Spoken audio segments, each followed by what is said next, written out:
Hello student, good morning. हरे कृष्णा, राधे कृष्णा। बच्चों, बार बार ये रिक्वायरमेंट है कि अध्याय 7 के, तो अध्याय 7 है ना, वो इस बार ही पूछा जाएगा। लास्ट ईयर न्यू आया था ना।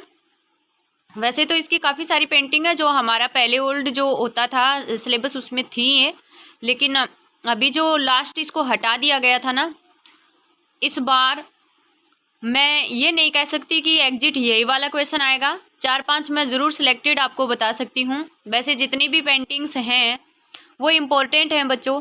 इसमें पेंटिंग्स भी ज़्यादा है, लॉन्ग चैप्टर है, मार्क्स भी इसके ज़्यादा ही हैं। 4 नंबर का चैप्टर है ये। कितने नंबर का है? 4 अंक का चैप्टर है ये, ठीक है। और इसमें से छोटे क्वेश्चन भी आएंगे, एक क्वेश्चन इसमें से बड़ा आएगा। छोटे क्वेश्चन काफ़ी सारे डाल रखे हैं चैनल पे, आप पीछे जाके देखिए एक बार। और ये जो पेंटिंग्स है ना, इन सब का वर्णन डाल रखा है, दो करके पेंटिंग का डाल रखा है। वीडियो ज़्यादा बड़े नहीं है बच्चों, बहुत इजी लैंग्वेज में समझा के मैंने डाल रखा है, आप एक बार ज़रूर देखिए। तो शुरू करते हैं। हाँ, एक बात ये बता दूं कि इसमें 2 टाइप से पूछे जा सकते हैं। एक तो पूछ लेंगे कि मदर टेरेसा पेंटिंग के बारे में समझाइए, या फिर इसी पर्सन को इस तरह से पूछ लेंगे कि मदर टेरेसा पेंटिंग की चित्र की कलात्मक विशेषताएं बताइए। तो जो वर्णन दे रखा है उसी में से पॉइंट बन जाएंगे, ठीक है। तो ये हिंदी मीडियम इंग्लिश मीडियम दोनों माध्यम के लिए यूजफुल है ये क्लास, ठीक है। विशेषताओं वाले क्वेश्चन भी मैंने 1-2 बना के डाले हैं, आगे देखो मैं बताती हूँ आपको। ये देखो, ज्योति भट्ट की जो कलाकृति है, देवी कलाकृति 7 के चैप्टर में है ये। तो की कलात्मक विशेषताओं को स्पष्ट कीजिए। तो कलात्मक विशेषताएं डाल के यहाँ पे, और फिर इस तरह से इसका जो वर्णन था उसी में से 3-4 विशेषताएं बता दी हैं, ठीक है। अब देखिए, एक कलाकार के रूप में ज्योति भट्ट पर टिप्पणी, तो किसी कलाकार के बारे में भी पूछ सकते हैं। तो कुछ मोस्ट इम्पॉर्टेंट क्वेश्चन मैंने यहाँ पे डाले हैं, मैं बता रही हूँ। इनका बहुत ही फास्ट मैं बताऊँगी क्योंकि मैं पीछे चैनल पे डाल चुकी हूँ, दो करके पेंटिंग्स के वर्णन डाले हैं, ज़्यादा नहीं डाले हैं, ठीक है। तो शुरू करते हैं। मदर टेरेसा मेरे को इम्पोर्टेंट लग रहा है, MF हुसैन के द्वारा बनाई गई पेंटिंग है ये। छोटा क्वेश्चन बन गया इस लाइन में, और यह चित्र 1980 के दशक का है, यहाँ क्वेश्चन बन गया। अब इसका वर्णन चलेगा, ठीक है। मेन जो पेंटिंग होती है उसके आर्टिस्ट का नेम और उसकी डेट दे रखी होती है, वहाँ पे छोटे क्वेश्चन बनते हैं बच्चों। फिर इसका वर्णन ही चलता है। देखिए, मदर टेरेसा एक संत महिला थी। MF हुसैन ने आधुनिक भारतीय कला के लिए एक नई अलंकारिक भाषा का प्रयोग किया था, अलंकारिक भाषा का प्रयोग किया था। तो आधुनिक भारतीय कला के क्षेत्र में MF हुसैन ने कला की कौन सी भाषा का निर्माण किया? अगर बहुत ज़्यादा कोई गहराई में जाना चाहे तो अलंकारिक भाषा का प्रयोग किया, ये क्वेश्चन बन सकता है, जो कि मैंने डाल रखा है छोटे क्वेश्चनों में। मैं बहुत ज़्यादा हल्के ऊपर से भी प्रश्न उठाए हैं, बहुत ज़्यादा डीप भी गई हूँ। हर एक लाइन की स्टडी करने के बाद क्वेश्चन डाले हैं, चैनल पे हैं। अभी तक नहीं देखे हैं तो आज का दिन है आपके पास, आप देख सकते हो, ठीक है। इस चित्र के बीचों बीच मदर टेरेसा, और ये किताब में देख लेना इसका वर्णन, और मेरे वाला देख लेना। बहुत सिंपल वे में मैंने यहाँ समझाया है, किताब वाले में से मैंने करेक्शन किया है। वैसे आपके समझ में आ जाए, बातें तो वही रखनी पड़ती है, हम चेंज नहीं कर सकते, लेकिन लैंग्वेज हम चेंज कर सकते हैं, सरल भाषा में हम बना सकते हैं। तो चित्र के बीचों बीच मदर टेरेसा की आकृति को बनाई है। मदर टेरेसा की गोद में एक बच्चा बनाया है। इस चित्र में एक और बैठी हुई महिला की आकृति है जो घुटने टेके हुए बैठी है, जो हमें यह संकेत देती है कि यह भारत में असहायों की देखभाल और उनके उपचार के बारे की एक कहानी है। और वैसे भी मदर टेरेसा है वो असहायों की सहायता करने के लिए ही फेमस थी, मातृत्व की मूर्ति थी, इसलिए इनका नाम मदर टेरेसा था। तो मदर टेरेसा पेंटिंग है, फिर वो इंग्लिश मीडियम वाले बच्चे भी देख लेंगे। This picture was made by MF Hussain in the 1980s। Mother Teresa was a saintly woman, और MF Hussain created a new figurative language for modern Indian art. A figure of Mother Teresa was been made sitting in the center of the picture. A child is drawing Mother Teresa's arms. There is another female figure is the painting who is kneeling, which gives as in indication that it is a story about the care and treatment of the helpless in India. तो वही वाली बात है कि इसमें एक अलंकारिक भाषा का प्रयोग MF हुसैन ने किया है। आधुनिक भारतीय कला के लिए एक चित्र के सेंटर में एक सिटिंग अवस्था में एक फिगर है मदर टेरेसा का, जिसके गोद में एक बच्चा ड्रॉ किया हुआ है। एक अनदर फीमेल फिगर भी है जो नीलिंग विच यानी घुटनों से चल रही है, घुटने टेक करके। और वो ये क्या इंडिकेशन है, क्या संदेश दे रही है कि ये जो कहानी है वो असहायकों की सहायता करने की कहानी है। अब देखिए दूसरी पेंटिंग, बच्चे, चिल्ड्रन। ठीक है, एक से बढ़ के एक पेंटिंग है। सभी पेंटिंग्स को इम्पोर्टेंट मान के चलिए, आप सभी पेंटिंग्स को पढ़ के याद रखो, क्योंकि इस चैप्टर में से अथवा में आएगा तो दो में से एक आप करोगे। यह चित्र 1958 में, ये इंपॉर्टेंट क्वेश्चन छोटा सोमनाथ होरे ने बनाया था।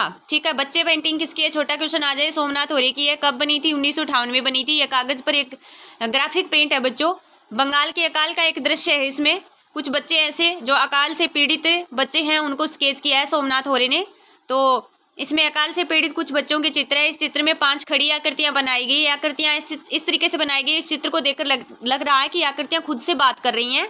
आकृतियां पतली हैं, प्रत्येक आकृति एक विशाल मलेरिया प्लीहा से पीड़ित कंकाल, धड़ और छाती की उभरी हुई पसलियां लिए हुए हैं। जिस तरह से मलेरिया या प्लीहा से पीड़ित जो व्यक्ति होता है, उसी तरह से ये अकाल पीड़ित बच्चे दिखाए गए हैं। मात्र स्केच ढांचा बन चुके हैं। ये एक छोटे, इनकी जो सिचुएशन कैसी है इस चित्र में, एक छोटे चेहरे के साथ एक विशाल खोपड़ी के लिए पूरा शरीर 2 छड़ी जैसे पैरों पर टिका हुआ, जैसे कुपोषित बच्चे होते हैं या किसी भयंकर मतलब लाइलाज बीमारी से पीड़ित बच्चे होते हैं, जो छड़ी के जैसे पतली टांगे हो जाती है, खोपड़ी बड़ी हो जाती है, उसी प्रकार से इनको सोमनाथ होरे ने बच्चे पेंटिंग में इन बच्चों को चित्रित किया है।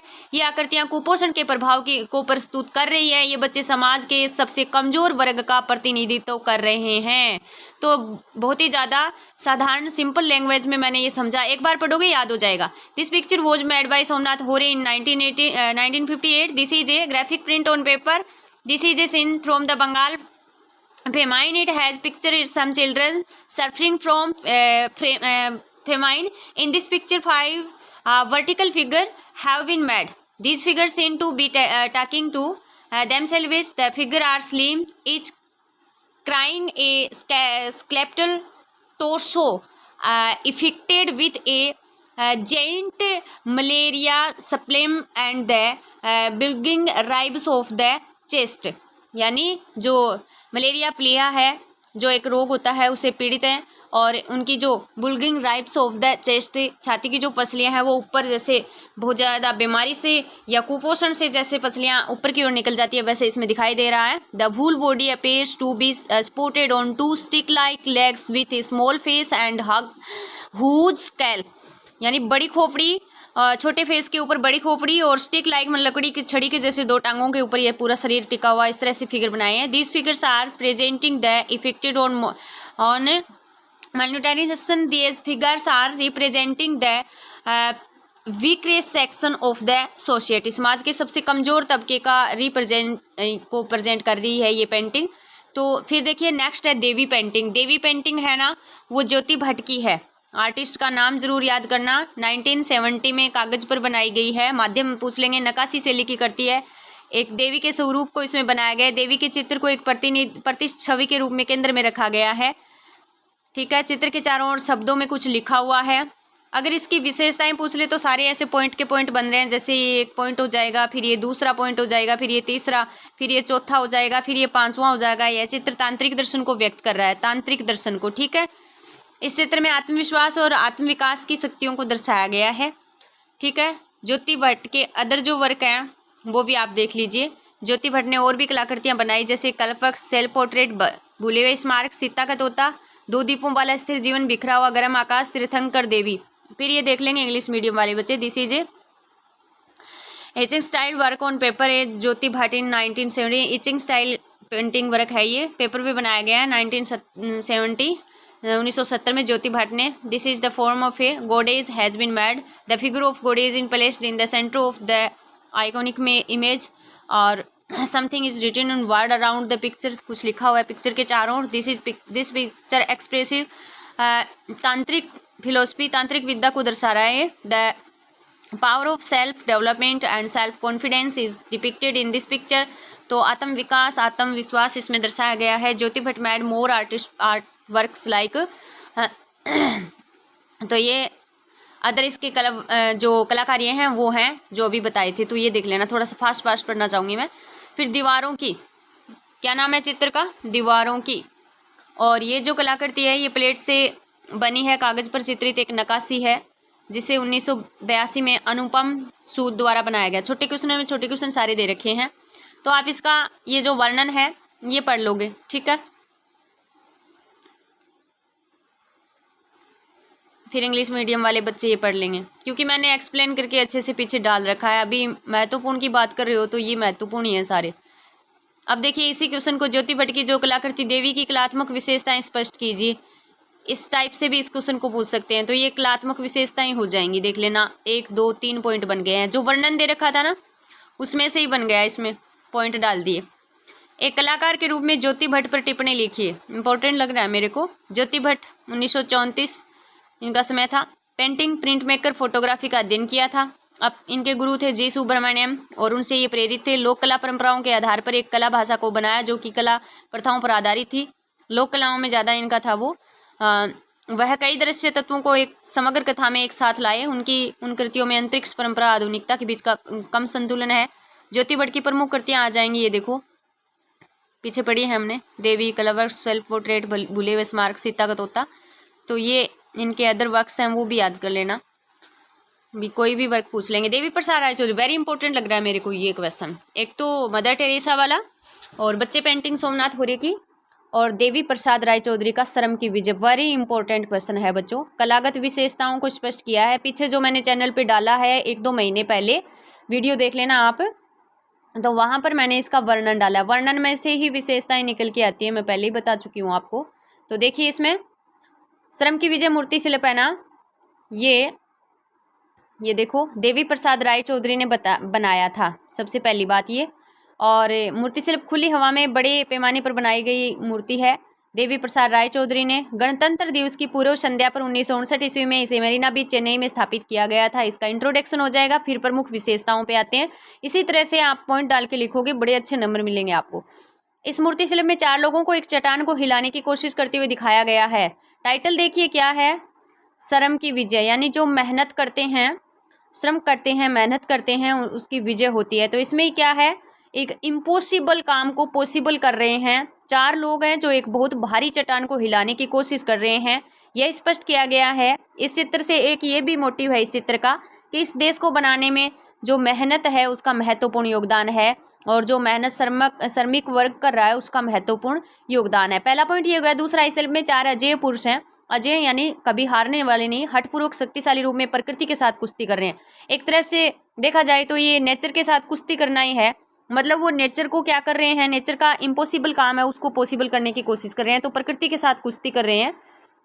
इस शिल्प में चौधरी ने कामगारों की मजबूत मांसलता, उनके उठे हुए मांस, नाड़ियों और हड्डियों को दिखाया है। तीसरी विशेषता, और जब हम किसी हार्डवर्क को करते हैं, बहुत जोर से पूरी ताकत से किसी चीज़ को धकेलते हैं, तो मजबूत मांसलता, हमारे जो हाथों के जो मांस हैं, वो जो नाड़ियां हैं, हड्डियां हैं, वो सब क्या होती हैं, अपना काम दिखाती हैं। मतलब नाड़ियां उभरी हुई सी होती है जब ताकत लगाते हैं, तो वो सारा इस मूर्ति शिल्प में दिखाया है देवी प्रसाद राय चौधरी ने, ठीक है। नेक्स्ट देखिए, इस शिल्प में चौधरी ने ये हो गया, उन्होंने एक विशाल चट्टान को धकेलने के प्रयास को चित्रित किया। एक विशेषता ये बन गई, इसमें मानव आकृतियों को इस तरह से स्थापित किया गया है कि उन्हें हर तरफ से देखने के लिए दर्शकों में आकर्षण पैदा होता है। मतलब इस मूर्ति को ऐसे बनाया कि इसको चारों तरफ से कहीं से भी देखो आकर्षण पैदा होता है। सुंदर है ये मूर्ति। इस शिल्प में चौधरी ने सामूहिक श्रम की छवि को उच्च पद पर स्थापित किया। बहुत ही अच्छी बात कही है, देखो यहाँ पे कि इस शिल्प में चौधरी ने सामूहिक श्रम की छवि को उच्च पद पर स्थापित किया, यानी ये बताना चाह रहा है, इससे एक संदेश ये भी निकलता है कि हम इकट्ठे होकर अगर कोई मेहनत करते हैं तो हम इम्पॉसिबल को पॉसिबल बना सकते हैं। तो इस चीज़ को इन्होंने उच्च स्थान पर रखा है। तो ये विशेषताएं हो जाएंगी, इस तरह से पूछे जाएंगे बच्चों। वंशरी मूर्ति शिल्प मेरे को वेरी इंपॉर्टेंट लग रहा है। मृणालिनी मुखर्जी ने बनाया था, एक बहुत ही मतलब असामान्य सामग्री का प्रयोग किया था मृणालिनी मुखर्जी ने। शायद छोटा क्वेश्चन तो लास्ट ईयर इसमें से पूछा गया, नहीं लास्ट ईयर नहीं, पहले था ये शिल्प, पहले था ये, ओल्ड में था ये। तो वंशरी मूर्ति शिल्प है, ये इम्पोर्टेंट है, इसको रट लेना। मदर टेरेसा को रट लेना, और श्रम की विजय जो अभी हमने पढ़ा है उसको पक्का रट लेना। एक संथाल परिवार है, संथाल परिवार, ठीक है। उस मूर्ति शिल्प को रट लेना। ये 5-6 तो पक्के रट लेना, उसमें से एक तो मिलना ही, एक ही करना है। 2 आएंगे उसमें से एक ही करना है, ठीक है। वैसे तो 12-13 शिल्प हैं ये। तो वंसरी को पढ़ते हैं क्या है इसमें। तो वंसरी में मृणालिनी मुखर्जी ने 1994 में बनाया था। इस मूर्ति को बनाने में उन्होंने एक असामान्य सामग्री यानी सन या जूट के जो रेशे होते हैं उनका उपयोग किया है। देखो कितनी मेहनत उनमें, पहले उन्होंने गूंथा गांठे बांध के जूट के रेशों को फिर इसको आकृति दी है मूर्ति की। ऐसा लगता है कि यह नई सामग्री को संभालने का वर्षों तक का परिणाम, यानी मृणालिनी मुखर्जी को ये काम देखकर हम कह सकते हैं कि बहुत काफ़ी समय लगा होगा। पहले रेशे चुने हैं, फिर उनमें गांठे लगाई, उनको गूंथा है, फिर उसको मूर्ति का स्वरूप दिया। प्रारंभ में इनके कार्य को शिल्प की दृष्टि से नकार दिया गया था, लेकिन हाल ही के वर्षों में लोगों को उनको रेशे की बनी हुई चीज़ों में मौलिकता तथा कल्पना ने बहुत आकर्षित किया है। तो अभी इनका जो चलन है इन मूर्तियों का। वंसरी मूर्ति शिल्प एक देवी की मूर्ति है, जंगल की देवी है, जो इस साधारण सामग्री को स्मारकी रूप में बदल देती है। जंगल की देवी है इसमें। वंसरी मूर्ति शिल्प में कौन सी देवी है? जंगल की देवी है। इस देवी की आकृति में एक आंतरिक अभिव्यक्ति है तथा उभरे हुए होठ वाला चेहरा तथा सबसे ऊपर एक प्राकृतिक देवताओं की शक्तिशाली उपस्थिति है। प्रकृति की देवी के रूप में इसमें वंसरी है वो एक देवी के रूप में स्थापित की गई है। तो इस तरह से बच्चों ये विशेषताएं हैं। इसका वर्णन पूछे तो ये वर्णन इकट्ठा हो जाएगा, विशेषताएं पूछे तो 1 2 3 4 ऐसे पॉइंट बन जाते हैं, बस और कुछ नहीं है। सोमनाथ होरे की ग्राफिक प्रिंट बच्चे की विषय वस्तु कलात्मक तकनीक को, तो ये आप देख लेना, मैंने पीछे इसका वर्णन समझा दिया है। इसको यहाँ विषय वस्तु कला सबसे पहले परिचय दोगे तो 1958 में सोमनाथ होरे ने बनाया था। कागज़ पर एक नक्काशी है ये। फिर इसकी विषय वस्तु, तो विषय वस्तु में इसमें क्या है? बच्चों के चित्र हैं जो बंगाल का जो अकाल है उससे पीड़ित हैं, ठीक है। इस रचना में 5 आकृतियां खड़ी बनाई गई है। ये आकृतियां जैसे समय से बात कर रही है, तो विषय वस्तु तो ये आ जाएगी। और क्या पूछा इसमें? कलात्मकता पूछी है। तो इसमें कलात्मकता में फिर आकृतियां ले लेंगे कि ग्राफिक प्रिंट की आकृतियां हैं। प्रत्येक आकृति ऐसे लग रही है जैसे विशाल मलेरिया पलिया से पीड़ित कंकाल है एक छोटे चेहरे के साथ, और खोपड़ी लिए पूरा जो शरीर है वो 2 छड़ी जैसे पैरों पर टिका हुआ दिखाई दे रहा है। तो ये हम इसमें ले लेंगे। इसकी जो रचना है तकनीक है उसमें ले लेंगे। फिर हम इसकी कलात्मकता, तो यह चित्र कथात्मक गुणवत्ता की रचना का है। आकृतियों को यथार्थ दिखाया गया है। इसकी जो आकृतियां हैं वो इसके शीर्षक को क्या कर रही है? सार्थक कर रही है, ठीक है। एक कमजोर वर्ग का प्रतिनिधित्व इसमें किया गया है। ऐसे कृष्णा रेड्डी के बनाया गया जो चित्र है वाइल्डपुल भंवर, उसकी तकनीक रंग योजना पूछी है। तो आप इसको पढ़ के, ज़्यादा समय नहीं लेना चाहती मैं, पॉइंट डाले हैं, सारे पॉइंट पढ़ लेना भाई बच्चों, सारे पॉइंट हैं। पॉइंट टू पॉइंट ऐसे लिखोगे तो बहुत अच्छा आपको मिलेगा नंबर। लक्ष्मा गौड़ के कलाकार जीवन का परिचय देते हुए उनकी दक्षिण भारत के ग्रामीण स्त्री पुरुष जो चित्र है उसकी विशेषताएं पूछी है। तो परिचय दे दिया। देखो पहले लक्ष्मा गौड़ एक अच्छे ड्राफ्टमैन और प्रिंट मेकर है। उन्होंने MS विश्वविद्यालय बड़ौदा में, ठीक है, वे अपने शिक्षक KG सुब्रमण्यम के दृश्य परंपराओं, शास्त्रीय लोक और लोकप्रिय संस्कृतियों के कथा विधा के प्रयोगों से प्रभावित थे। उन्होंने विभिन्न माध्यमों में काम किया, कांच, पेंटिंग, टेराकोटा, कांस्य, ठीक है। तो इनका अलग से माध्यम भी पूछ सकते हैं। इनकी प्रमुख कलाकृतियां आ जाएंगी स्त्री पुरुष, तुर्की का परिदृश्य, शीर्षक रहित, जियानचिन आदि। दक्षिण भारत के ग्रामीण स्त्री पुरुष चित्र की कलात्मक विशेषताएं ये डाल रखी है मैंने, 1 2 3 4 पॉइंट बना रखे हैं बच्चों, आप देख लेना, ठीक है। बड़ा हो जाएगा वीडियो। और PV जानकी राम के गणेश मूर्ति शिल्प, गणेश मूर्ति शिल्प मेरे को इंपॉर्टेंट लग रहा है बच्चों। गणेश मूर्ति शिल्प, इसको भी आप रट लेना। इसकी जो विशेषताएं ये देखो मैंने अच्छे से डाल रखी है, समझ में आ जाएगा। आप ऐसे धीरे धीरे वीडियो को करके देख लोगे, ठीक है। विशेषताएं देख लेना, सारे पॉइंट है वो इजी वे में समझाएगा। अमरनाथ सहगल द्वारा बनाए गए अनसुना रोना, एक अनसुना रोना, इसकी तरफ भी ध्यान देना आप। अनहर्ड क्राइज, अनसुना रोना है ना, ये अमरनाथ सहगल ने 1958 में बनाया था। इस मूर्ति शिल्प की विशेषताएं तो देखिए मैंने यहाँ पे पॉइंट बना दिया। पीछे जो मैंने वीडियो डाले हैं उनमें मैंने सीधा वर्णन डाल रखा है। अब जो आज ये वीडियो है इसमें मैंने ये विशेषताएं ली है। 1 2 3 4 5 ये पॉइंट है। पॉइंट आप देख लेना इसमें किस तरह की कलाकृतियाँ बनी हुई है, क्या इसमें बना हुआ है। तो देखिए जल्दी जल्दी करने के बावजूद भी 20 मिनट मैंने ले लिए हैं आपके, ठीक है। तो 7 के चैप्टर का बार बार आ रहा था। हाँ, एक मैं बात बताऊँगी आपको लास्ट में कि एक और है संथाल परिवार, संथाल परिवार इम्पोर्टेंट है। श्रम की विजय, संथाल परिवार, देवी वाला और बच्चे वाला, मदर टेरेसा वाला, वंसरी वाला। मैं तो 5-6 पेंटिंग्स हैं, इनको रटने की सलाह दूंगी आपको।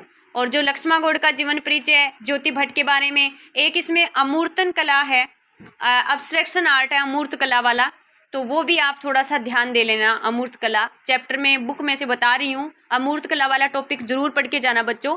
अमूर्त कला का जो टॉपिक है उसको ज़रूर पढ़ना, अमूर्त कला, क्योंकि इस बार किस तरह से क्वेश्चन पूछे जाएंगे मैं नहीं कह सकती इस चैप्टर का, लेकिन मैंने जो ये बताया इनमें से अगर आप 5-6 पक्के रटते हो तो उनमें एक तो मिल ही जाएगा।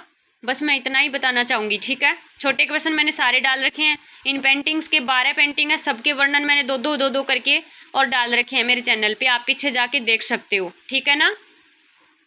तो आज के लिए बस इतना ही। कोशिश करूँगी एक और वीडियो डालने का, अगर पॉसिबल हुआ तो 3/4 के हिसाब से क्वेश्चन का। और मैं बता दूं आपको इसी वीडियो में, 1 मिनट का समय और दे दो मेरे को, तो जो राजस्थानी पेंटिंग स्टाइल है, जोधपुर और बूंदी को छोड़कर सबको रीड कर लो। जोधपुर बूंदी को छोड़कर सबको रीड कर लो। उसमें किशनगढ़, जयपुर, कोटा, इनको ज़्यादा रीड कर लो, ठीक है। मेवाड़, किशनगढ़, जयपुर, कोटा, ये 4 पक्की याद कर लो। सबको करना है वैसे तो रीड, ठीक है ना। तो बड़े क्वेश्चनों का जो आ रहा था वो मेरे हिसाब से हो गया है। अभी देखो टाइम कम बचा है, मैं भी बार बार बहुत सारी वीडियोस ऐसे नहीं बना के डाल सकती अभी इतने कम समय में। तो इस वीडियो को ध्यान से देख लेना, इन कलाकृतियों को रीड कर लेना बच्चों, किताब में निशान लगा लेना, क्योंकि अभी जो नोट्स बनाओगे तो टाइम नहीं है। वैसे हैं मेरे नोट्स ईजी, बुक में से भी ज़्यादा ईजी हैं ये, ठीक है। पढ़ते रहिए और बी पॉजिटिव, बहुत अच्छा पेपर आएगा, बिल्कुल भी स्ट्रेस नहीं लेना है, बहुत ही अच्छा पेपर आएगा। Thank you.